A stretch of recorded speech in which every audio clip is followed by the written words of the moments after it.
어제 고3 학생 확진자가 발생한 대전의 한 고교에선 오늘 추가 확진자는 나오지 않았습니다.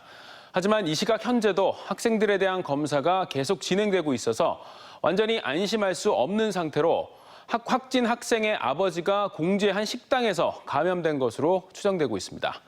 충남에선 청양에 김치 공장발 추가 확진자가 계속 발생해서 당국이 긴장하고 있습니다. 유재일 기자의 보도입니다. 고3 학생 확진자가 발생한 대전 유성의 지족고등학교에선 어젯밤 늦게까지 같은 반 학생 등 접촉이 추정되는 학생 174명과 교사 15명 등 189명에 대한 검사가 진행됐습니다. 다행히 추가로 확진자가 나오지 않으면서 일단 한숨을 돌렸습니다. 그러나 오늘 밤 8시부터 나머지 학생 150여 명에 대한 검사가 다시 진행 중이어서 아직 안심하기엔 이른 상태입니다. 현재 추이를 봤을 경우에는 오늘 150명이 검사를 받게 되는데 어제보다는 더 악화되지 않지 않을까 그렇게 생각합니다. 확진된 여학생은 아버지로부터 감염됐고 공주 반포의 한 식당에서 다른 확진자와 같은 시간대에 있었던 사실이 나타나 감염 경로로 추정되고 있습니다.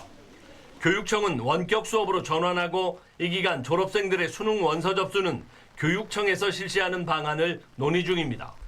충남에선 청양 김치공장의 직원 가족 1명이 더 감염됐습니다.